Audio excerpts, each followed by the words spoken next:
Hindi sapat ang buwanang pensyon na natatanggap ng senior citizen na si Jose Batad Jr. mula sa SSS. Bukod sa napakamahal na mga bilihin ngayon, marami siyang kailangan na pang-maintenance na gamot. Pero aminado si Mang Jose, hindi rin kasi naging regular ang hulog niya sa SSS dahil sa palipat-lipat siya ng kumpanya at trabaho. Sa mahal ng bilihin ngayon, hindi kaya. Kung tutusin, hindi obra kasi sa maintenance pa lang. Oo. May mga gamot pa na hindi pa discounted eh. Nakumpleto naman ng dating OFW na si Gene Alberto ang kanyang kontribusyon sa SSS at ginagamit niya ang kanyang pensyon para sa mga bayarin. Pero iba ang nangyari sa kanyang asawang pumanaw na. Napupunta lang sa bill, sa kuryente, sa net, sa tubig. Yun lang.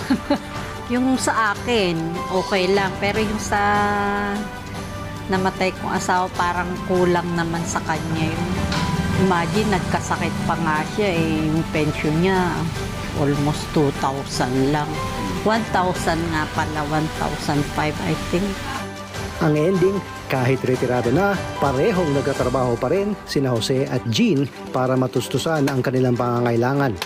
Sa hearing ng Senate Committee on Government Corporations and Public Enterprises, ibinunyag ng SSS na maraming Pilipinong ang nanganganib na magretiro na walang pensyon.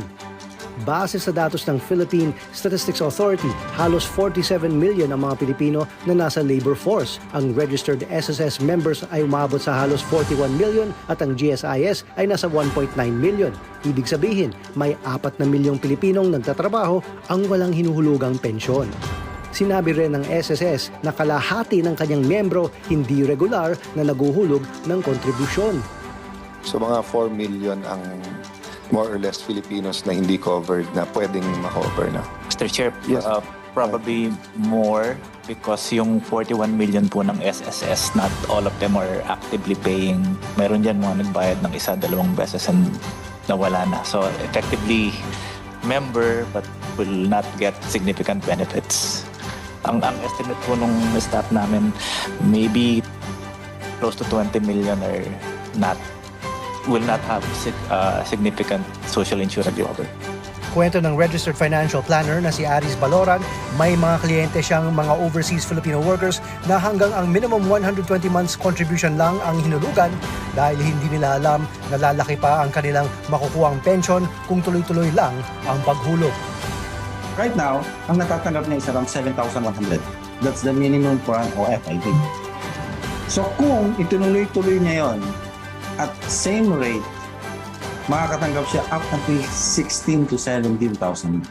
Pero dahil sa inflation, hindi rin sapat na umasa lang sa SSS para sa retirement. Payo niya, maghanap din ng ibang paraan para mag-ipon at mag-invest. Wala naman tayong bolang kristal. So may advice ko lang sa mga nagpe-prepare ng kanilang retirement, be consistent at alam mo yung magic number mo na yan at kung pwede lang, dagdagan mo pa para ma-sure. And SSS is an additional. Hindi yan sufficient.